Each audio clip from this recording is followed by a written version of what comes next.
Hi, automotive enthusiasts. Welcome to Auto Archive, where we dive deep into the machines and moments that change the way we drive and think about cars. Today, we're exploring the 1964 Mini Cooper, the tiny British car that stunned the world's most powerful automakers and rewrote the script for motorsport and street culture alike. This isn't just a nostalgic look at a cute little runabout.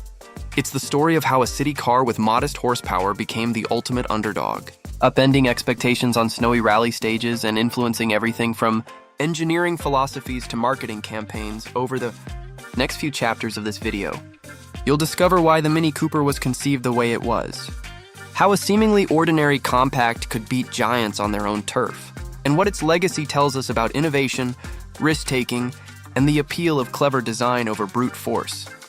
We'll uncover the motivations of the engineers who built it, the daring of the teams who raced it, and the ripple effects that shaped consumer tastes and the wider auto industry. You'll see how a vehicle originally meant for post-war austerity turned into a symbol of confidence and fun, and how its unlikely victories still echo through car culture today. By the end, you'll understand not only why the 1964 Mini Cooper is celebrated, but also how its story continues to inspire new generations of enthusiasts and designers. So buckle in as we trace a remarkable journey from humble beginnings to motorsport glory and enduring cultural icon, all through the lens of... This promises to be an eye-opening ride into one of the most surprising success stories in automotive history. The story begins in a Britain still recovering from post-war shortages, yet itching for mobility and style. Against that backdrop, the original Mini emerged in 1959 as a no-frills city car designed by Alec Isagonis to maximize space within a minuscule footprint. Its transverse-mounted engine and front-wheel drive layout were radical for a production car at the time, allowing 4 adults and their luggage in a body shorter than most American compact hoods. This packaging ingenuity gave the Mini nimbleness and a low center of gravity that would soon prove decisive on the rally stage. Microstory. In smoky London engineering offices, Isagonis sketched the Mini's blueprint not as a racer, but as a democratic transport solution. He prioritized efficiency, simplicity, and affordability, yet unknowingly laid the groundwork for a motorsport revolution when his friend John Cooper, a Formula One constructor, saw potential far beyond commuter duty. Context digest.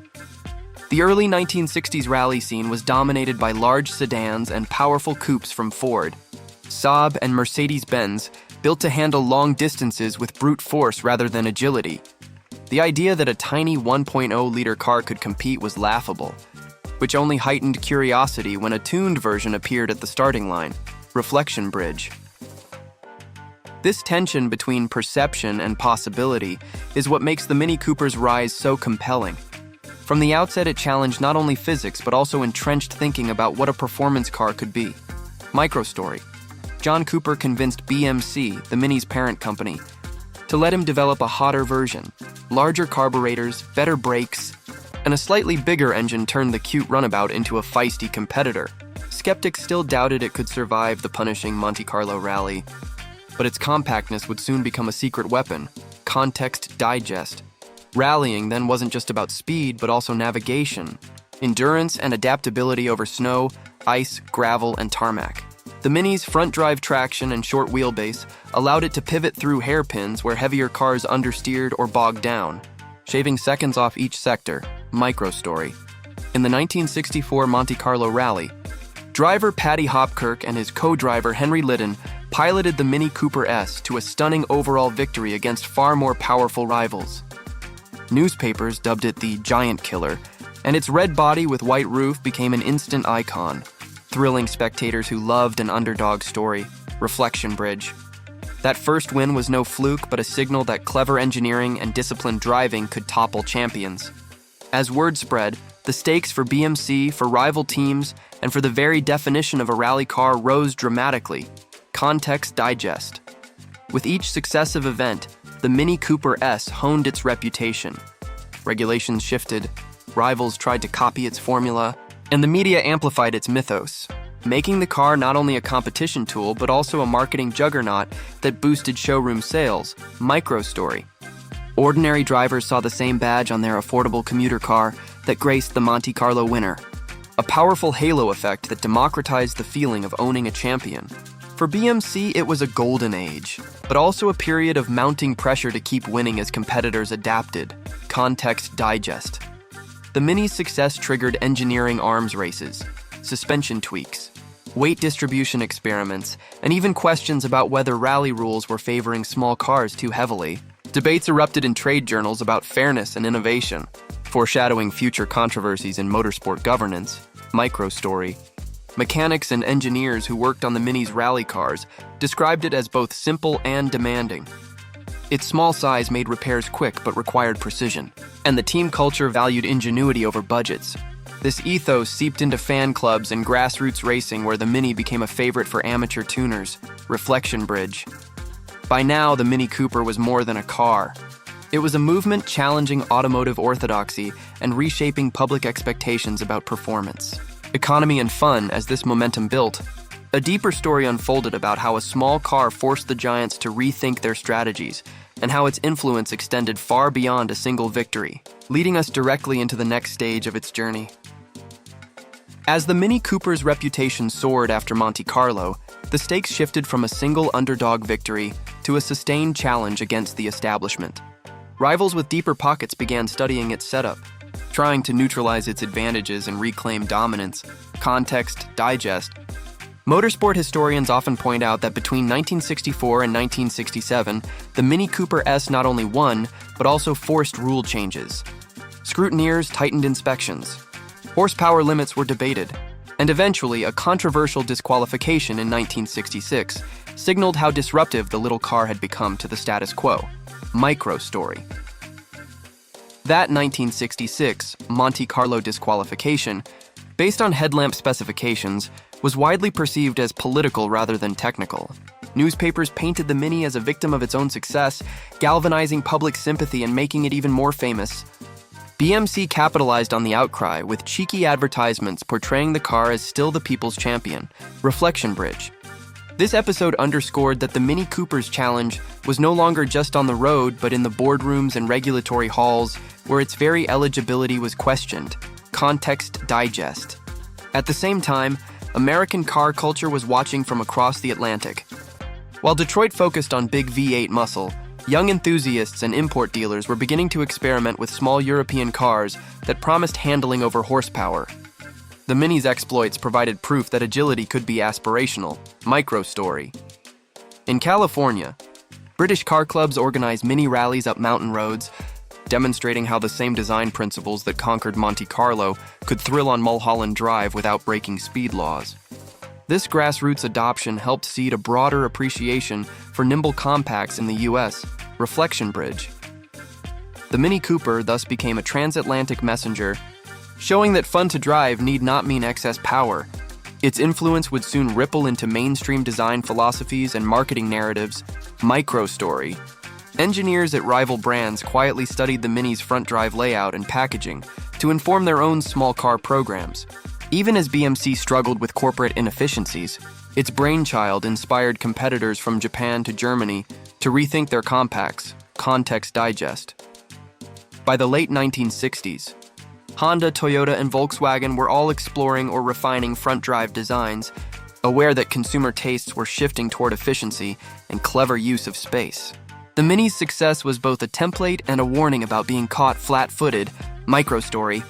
John Cooper himself continued to refine performance variants, but corporate turbulence at BMC meant limited investment. Still, each rally outing became a stage not just for competition, but also for proving the durability of front-drive engineering under extreme conditions. Reflection bridge. Through these years, the Mini story deepened from a single upset to a catalyst for global change in how small cars were perceived. The question now was how much of that spark could survive as the car aged and the market evolved. Context digest. Safety regulations. Emissions rules and changing consumer expectations all threatened the formula. Yet the Mini remained an icon in pop culture, appearing in films, fashion spreads, and celebrity garages as a symbol of cheeky rebellion rather than mere transport. Microstory. Swinging London adopted the Mini as its unofficial mascot. Stars like musicians and actors drove them not to flaunt wealth, but to signal a modern, playful sensibility. This visibility reinforced its image as more than just a rally car, cementing its status as a design and cultural statement. Reflection bridge. As the 1970s loomed, the original Mini's mechanical blueprint was aging, but its legacy as a pioneer of front-drive packaging, affordable performance, and cultural cool had already taken root. With the groundwork laid by its engineering triumphs and its pop cultural resonance, the stage was set for understanding the enduring imprint this small car left on the automotive world and how that legacy continues to shape design and marketing strategies decades later. The enduring imprint of the 1964 Mini Cooper lies not just in its trophies, but in how it reframed the relationship between engineering ingenuity, consumer desire, and brand identity. Long after its factory rally days ended, the template it pioneered, compact dimensions, space-efficient packaging, lively handling, became a global standard for small cars. Context Digest, automakers from Europe to Asia incorporated elements of the Mini's layout into their mass-market compacts, making front-wheel drive and transverse engines the default rather than the exception. Today's crossovers and hatchbacks owe a quiet debt to the Mini's blueprint, micro-story. When BMW acquired the Mini name in the 1990s and launched the modern reinterpretation in 2001, it deliberately evoked the 1960s giant killer aura. Marketing emphasized customization, cheeky style, and go-kart handling, tapping into nostalgia while updating safety and performance for a new generation. Reflection Bridge. This revival showed how a heritage story can be more than a museum piece. It can be a living asset that informs new products and connects emotionally with buyers. Context Digest. Even the rise of hot hatches in the 1980s and 1990s, from the Volkswagen GTI to the Honda Civic Si, followed a path the Mini helped blaze. Everyday practicality fused with track-capable handling and youthful spirit. Micro-story. Enthusiast clubs worldwide still stage Mini-only rallies and endurance events, celebrating not just originality, but the DIY-friendly ethos that made the car a tuner's delight. Stories circulate of garages where multiple generations of the same family wrench on Minis together, keeping the legend alive. Reflection Bridge. In this sense, the Mini Cooper's impact transcends hardware. It seeded a community defined by creativity and approachability rather than exclusivity. Micro-story. Designers across the industry cite the Mini's playful proportions and honest simplicity as a touchstone when tasked with making small cars desirable. Its blend of utility and personality set a benchmark still relevant in electric vehicle packaging and urban mobility concepts. Context Digest. As cities push for smaller, cleaner transport solutions, the original Mini's philosophy feels prescient. Maximize interior room, minimize footprint, and make efficiency fun rather than a sacrifice. Concept EVs from major automakers echo that ethos even if they never mention the Mini by name. Micro-story. Classic rally-prepped Minis continue to command respect on vintage circuits, where they still outcorner larger cars. Footage of these events spreads online, introducing new audiences to a story now more than half a century old. Reflection Bridge, thus the 1964.